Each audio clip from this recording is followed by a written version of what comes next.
Hi guys, and welcome to my PlayStation 4 Pro unboxing video. So I have an Xbox One S as well as a Pro now, so let's go ahead and show you what I actually paid. So this is the deal I got. So it's a PS4 Pro White 1TB with GT Sport and Hidden Agenda plus extra DualShock controller for £205 and 1p, and that was on the 22nd of December. Let's go ahead and show you what I paid on my Xbox One S. That's the price I paid on my Xbox One S. This is from the same site. It's called Hot UK Deals, and they just tell you, people go around basically and find deals and just post them on this site, and if you're quick you can get one of them. But obviously both these deals have expired now, so that was the 11th of December, and I had a job on to get it for this price. I think I got the last one in the country, but it was from Asda. Xbox One S it was, not a 1, with a 1TB hard drive, and FIFA 17 it was, for 125 quid. So they're not bad deals at all. So I'll do an unboxing video on the Xbox One S soon. This video is about the PS4 Pro. I paid £205.01 for this White Pro with a second controller, Hidden Agenda game and GT Sport game. It was a glitch, because the console was actually available for 300 quid without any games. So this is the bottom. Yeah, I got the second controller and 2 games as well. So this PS4 Pro has a 1TB hard drive. This is the bottom of it. So these are actually the rubber feet. The shape of the rubber feet are the same as the buttons on the controller. So there's actually 8 of them. There you go. So let's go ahead and show you the back of the console. So that's the power in there. That's the HDMI port there.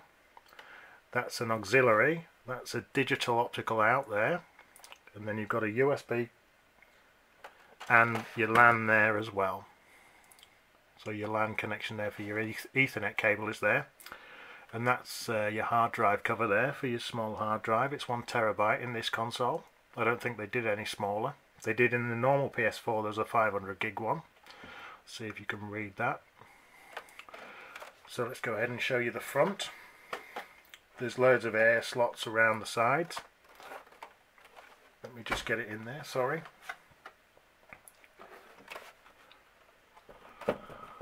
So let's just show you the left side. So it's a 3-tier block system, cut at an angle. So it says Sony there. That's the on and off button there, an actual physical button. And the optical drive is actually on this side, on the left side of the PlayStation 4 Pro. And that's your eject button there. I don't know why it's on the other side, but it is. And then it says PS4 on this side, and just below the PS4 is 2 USB ports, so another 2 there.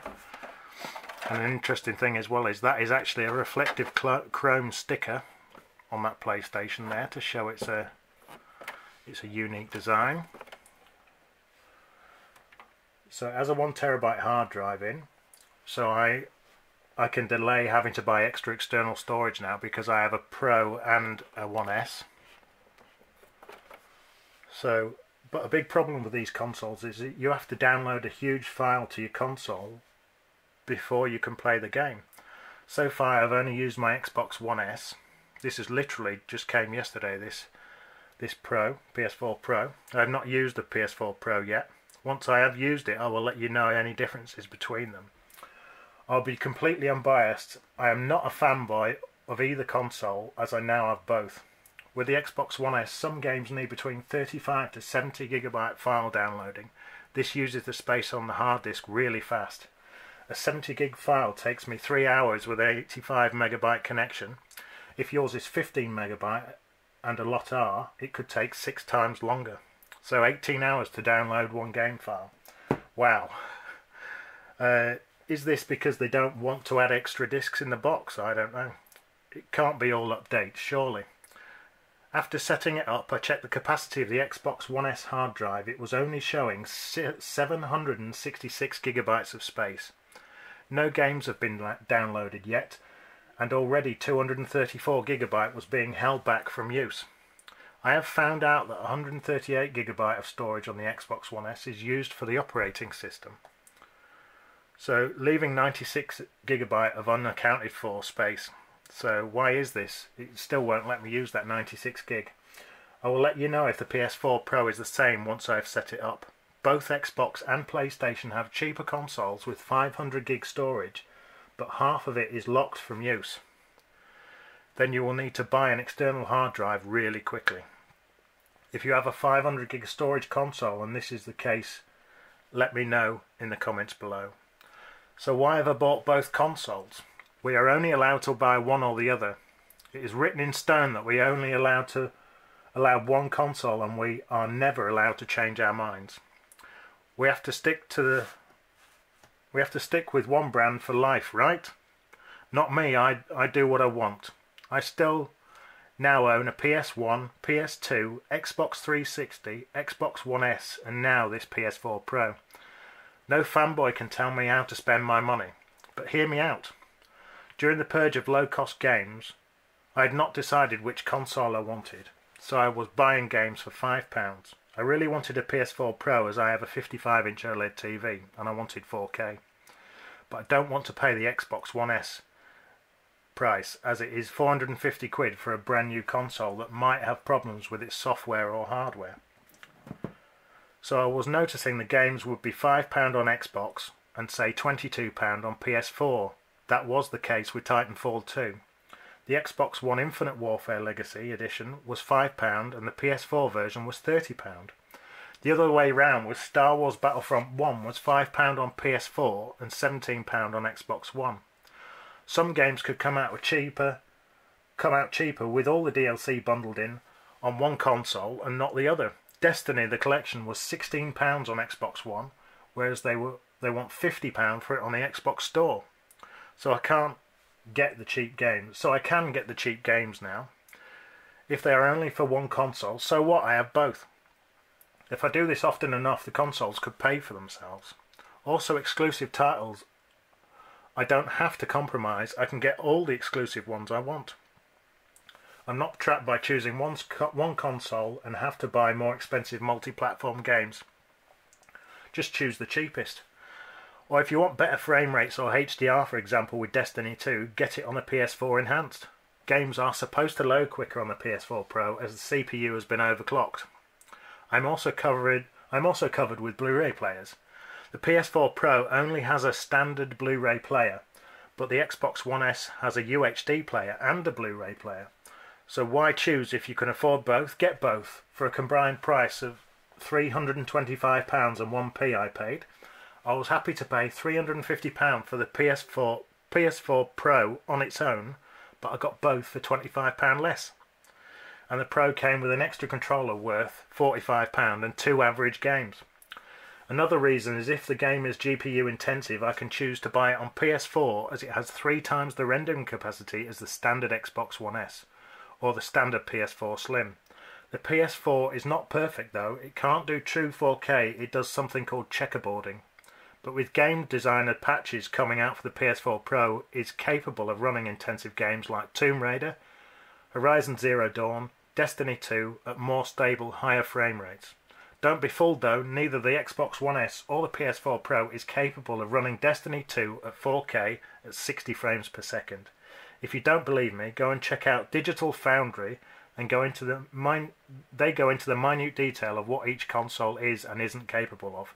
Even Bungie saying neither console is powerful enough. So the performance of consoles go in this order. So the Xbox One, the PowerBrick version, was 1.2 teraflops. Then the PS4 Slim was 1.4 teraflops. Then the Xbox One S was 1.4 teraflops. And the PS4 Pro was 4.2 teraflops. And the Xbox One S was 6 teraflops. I will link to the Wikipedia pages for the PS4 and the Xbox One S. So the Xbox One X is a whole Xbox One S better in performance than the PS4 Pro. I am okay with that. I acknowledge that Microsoft have the more powerful console, but for the reasons above I chose both consoles, then I don't have to compromise ever. But the Xbox One X is a full £250 more than the PS4 Pro. Oh, and by the way, if you want to spout negative comments against me or other commenters on this video, your comment will be removed. So let's go ahead and unbox the console. So I've shown you all the ports, just bear with me. So if you do ever expand to an external drive, you'll do it through the USB ports. So they are for charging consoles, and external expansion hard drives can be used, but you need them to be USB 3.0 hard drives. Only games can be stored on the external hard drives, and you will need to format the drive so the PS4 Pro can recognise it. So let's just go ahead and show you. Another thing that I found out is this is actually a new model, this one. It might be one of the first that people have shown on YouTube, so let's go ahead and show you. I don't know if I can even get it in there. It's difficult to show.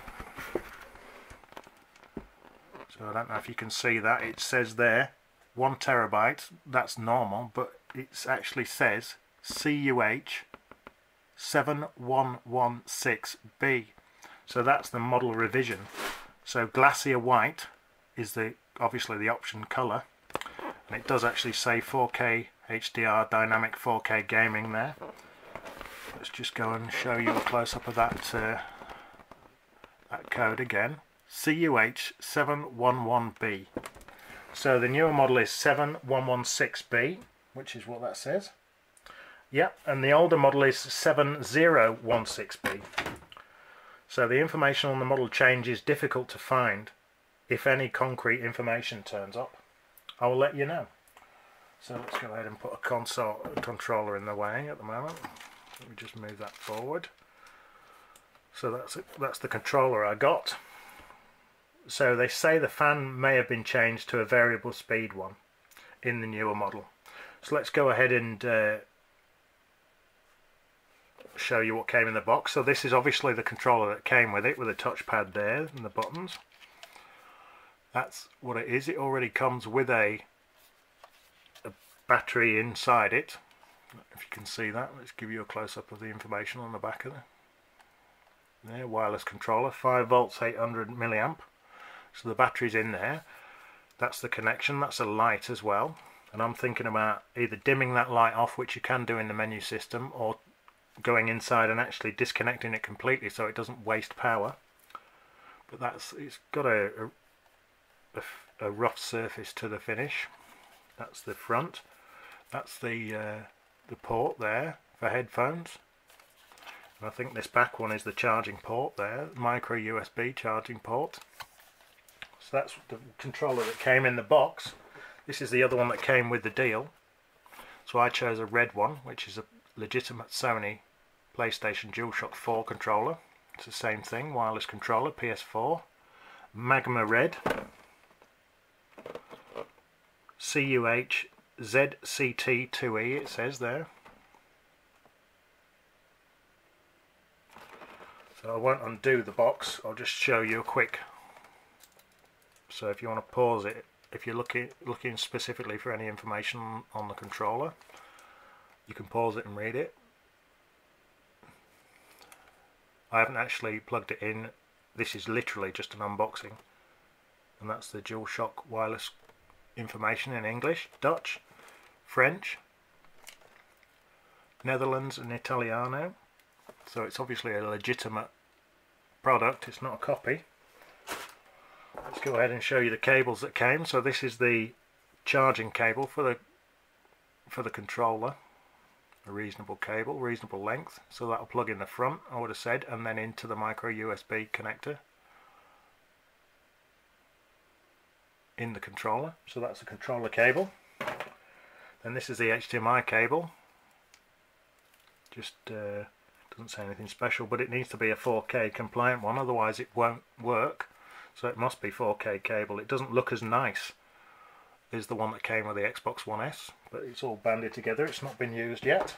This is the 3-pin plug and the cable with the kettle lead on the end, just like a normal computer lead, but there's only 2, so a normal one won't work probably. This is specifically for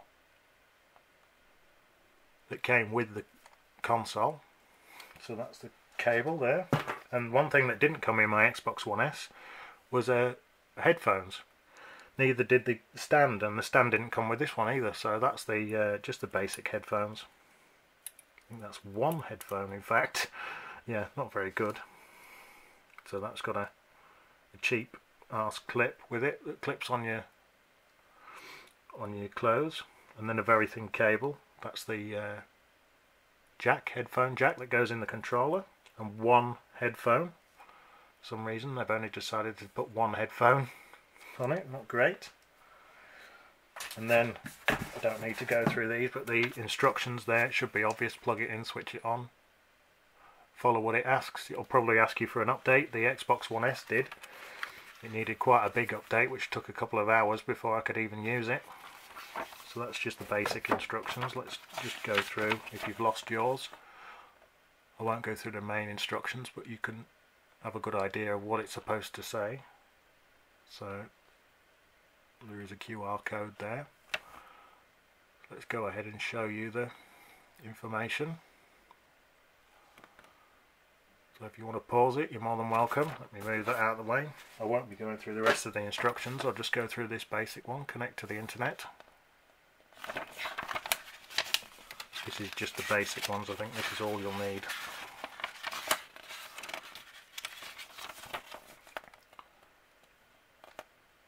So I won't read it, I'll just show you it on the video.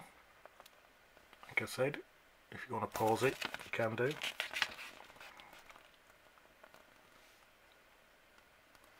So there's probably quite a lot of setting up. There was on the Xbox One S. It probably took me a full half a day to do all the passwords and set up all the accounts and stuff that you have to, and then start 2 or 3 days to download 4 or 5 games that I bought, because the file sizes were absolutely huge. You can play the game while it's downloading, but obviously it's going to use the same connection. It's going to take even longer. So I just leave them to complete the download and don't do anything with the connection to make it happen as fast as possible. Sign into PlayStation Network. One thing I've noticed is there's no freebies with this. With the Xbox One S, there was an EA 1-month freebie, an online pass for 2 weeks, and the FIFA 17 code inside the box as well, which actually they honoured. Even though it had run out, they still give me the game. So that was a quick overview of that. So the information on the model change is quite difficult. Let me just put that controller in there. So the information on the model change is quite difficult to find. If any concrete information turns up, I will let you know. So they say the fan may have been changed to a variable speed one instead of one that sounds like a jet taking off. And there's been some internal component changes to reduce the cost of the console. This is so they can have a permanently lower selling price for the PS4 Pro. It is at £299 at the moment, and that's in December 2017 when this video was made. So this is a great time to buy a console. Look at the prices I paid. There are 4 different consoles at 4 different prices. If the Xbox One X comes down, so do all the others. So PS4 and PS4 Pro are not backwards compatible with PS3 games. So let's go ahead and show you the games that I bought. So these are the cheap games. So this first one, which I've played, is Destiny on Xbox One, and I paid £5 for that one. No, actually Destiny 1 I paid £3 for, so I paid £3 for that, but it's not the collection one, it's just the basic one. You get about 4 days playtime out of it, because obviously Bungie want you to spend a small fortune on their games. Every couple of months they add another part to the game for you to buy on a DLC. It's like a subscription. So the next one is COD Infinite War Legacy Edition. So Call of Duty Infinite War and Call of Duty Modern Warfare remastered there, with campaign and 10 maps. So it requires content download. This one I found it needed 70 gig for that one downloading and 70 gig for this one downloading. So that was great, that. But that COD Infinite War Legacy Edition is £5 again, so that's on Xbox One again. So then I got another one, which was DualShock. I don't know if you can see, that's the collection. So there's actually 3 games on there. So there's DualShock, DualShock Infinite and DualShock 2. So there's 3 full games on that disc, and I paid £6 for that one. So they might not be available at the moment, but they will be going down in price and coming to this price and then they'll probably sell out or not make any more. So Fallout 4, this one says that there's an Xbox exclusive offer, Fallout 3 included for free. I checked and the code has expired, so I don't get Fallout 3 for free, and that's why it has a little star next to it, because it means that you don't get it for free. So that's Fallout 4. I haven't started playing that yet. That's not a bad game, and that one cost me £5. So now PS4 games. So I haven't even opened this one. So this is PS4 Mirror Edge Catalyst, and that one was £5. Most of these are actually from Asda. This one was from Argos. So Deus Ex, Mankind Divided, Day 1 edition. So that's quite a good one, and that one was £5 again. And as you can see, that's got an Argos code on it there. So the reviews on that were quite a good game. And now let's go ahead and show you this one, which is the Elder Scrolls, which was from Game for a £5. The ones I haven't mentioned, they're all from Asda, so that's generally the cheapest shop in the UK for console games. So Elder Scrolls Online. So that's another one sealed that I haven't even opened yet because I've only just got the console. And this is another one I've got, PS4 Battlefront 1, not 2 obviously with all the microtransactions. I probably won't get that one. So Star Wars Battlefront 1, that was from Asda, and that was £5. And then I got a double, which I got before I decided I wanted the other game, which was, this is Call of Duty Infinite Warfare on PS4. This was also from Asda. That's sealed again, not been used. And that's just the base game, the Infinite Warfare. I think what happened was they released the other one at the same time and no one bought this one and everyone wanted the other one, which was, let me just show you the same thing. So that's the difference between them. That one's COD Infinite Warfare, that one's COD Infinite Warfare, but with Call of Duty as well added in. So these both came out at the same, both on both consoles came out at the same time, and that's why this one was a £5. And very rarely you can find this one for a £5, but that one is normally 30 quid, especially on PS4. So I made a mistake and bought a double one basically, so it's not a problem. I'll find someone that'll buy it. So let's go ahead and put that back on shot. So all the games were new and sealed, so that's it guys. So sorry about the video being so long, but I've tried to give as much information as I can. Any questions, ask below. And so that's it guys, so thanks for watching and check back soon. Cheers!